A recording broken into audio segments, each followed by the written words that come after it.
com and the director of the Austin Comedy Film Festival. We have our final event coming up this year. Austin Comedy Film Festival Fall 2022 will be next week, and we are excited to screen all kinds of comedy content from all over the world. We have series episodes, music videos, romantic comedy, dark comedy, sketch comedy, horror comedy, you name it, all flavors of comedy. And there's just so much to choose from, but the content is 30 minutes or less per film and per video. So you get a great experience of about 8 hours of screening we're going to do during the festival and show you comedy films from everywhere. And one of those films is Hunter is, I'll just say effed, right? Yes.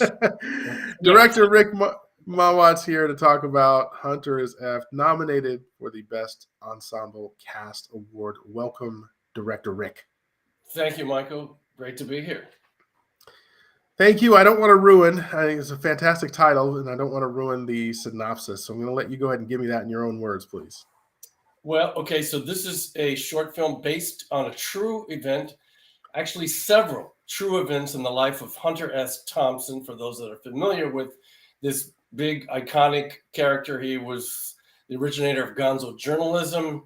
He wrote many, many articles for Rolling Stone magazine, and he wrote the iconic book, Fear and Loathing in Las Vegas, which has been made into two features, one with Johnny Depp, one with Bill Murray.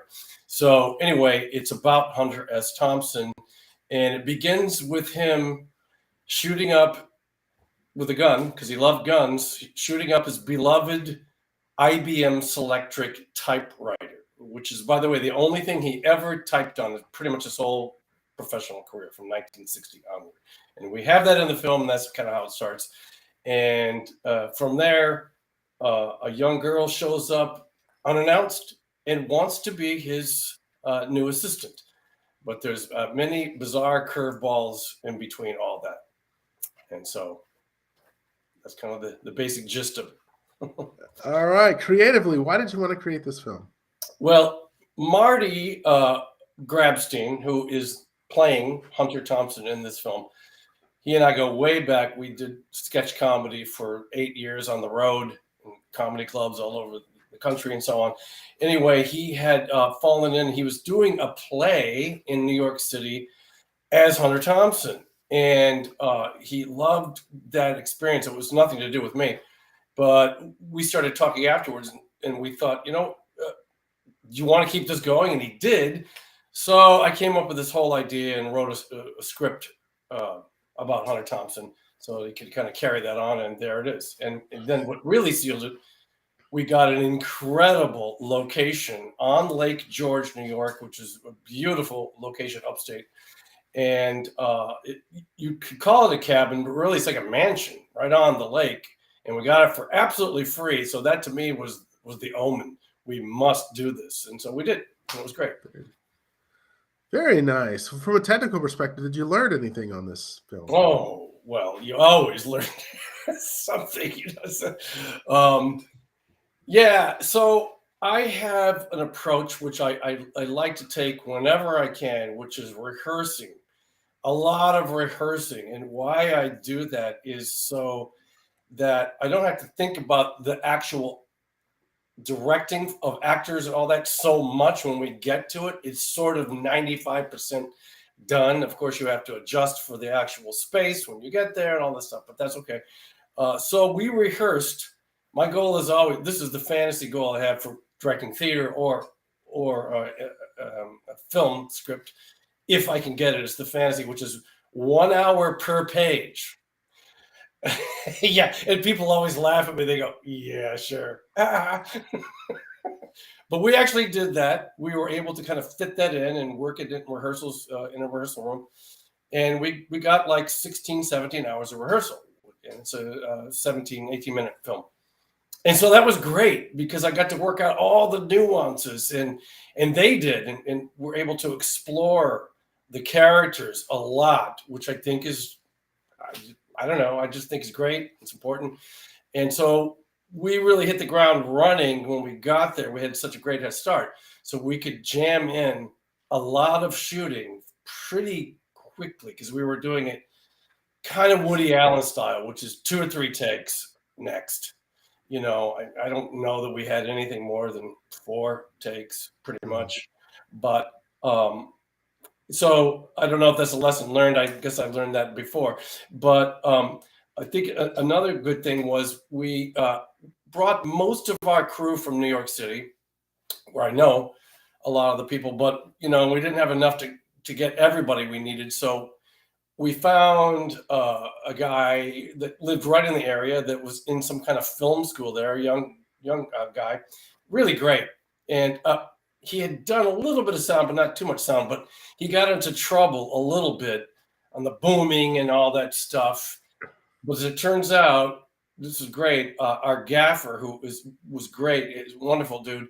He has worked a lot of feature films for Hallmark and so on and so on. He was a sound guy before, so he would kind of jump in and help this guy out and coach him. So that saved us. And as it turns out, this is the best sound I've ever had on any shoot I've ever done. Nice. There were no dropouts. It was all really clean. It was great. We did a little ADR, but really just to in post later, but really that was largely for performance. It wasn't because of technical issues. So that was great. All right.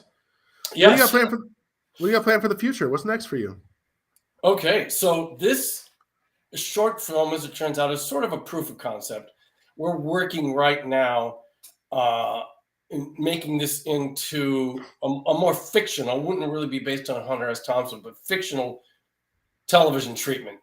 To make this into a series about a crazed writer in his later years who is sought out by a younger writer because he had idolized him for many, many years before that.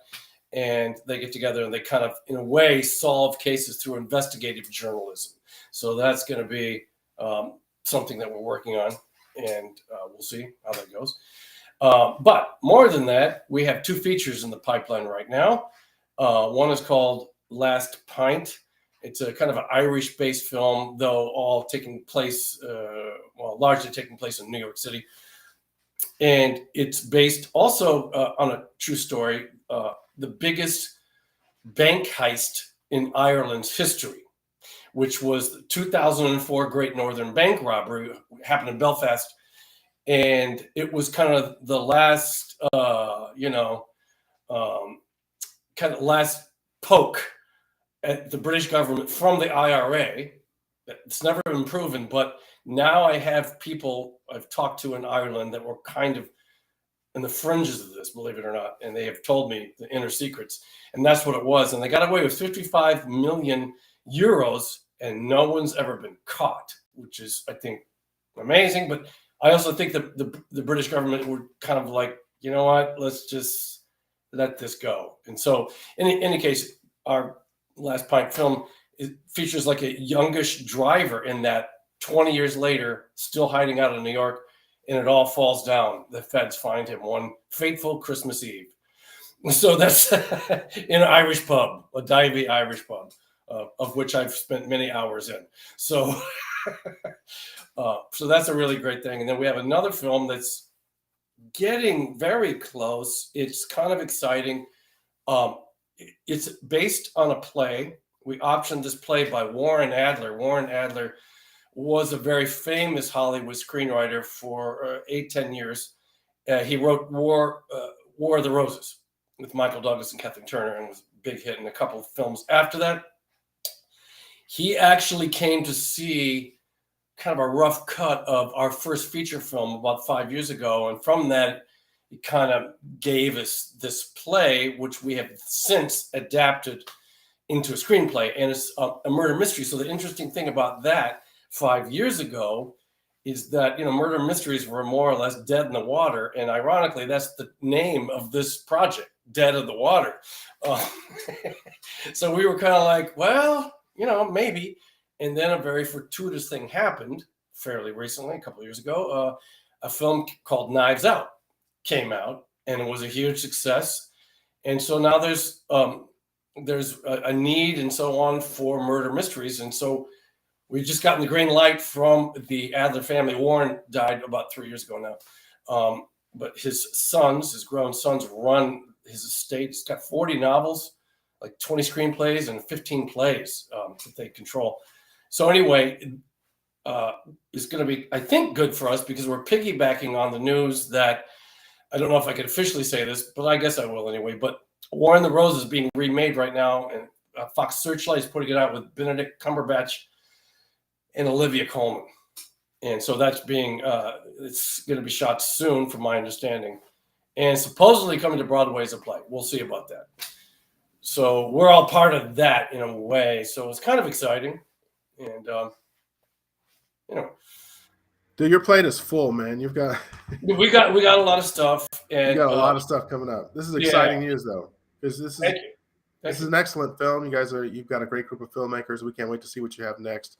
Thank You you. know, obviously, this Hunter film is like really done well in the film festival circuit. So, Yes. thanks for making us look good. Thanks for giving us good content. Well, thanks for having us. We've enjoyed every single one, and we look very forward to this Austin festival.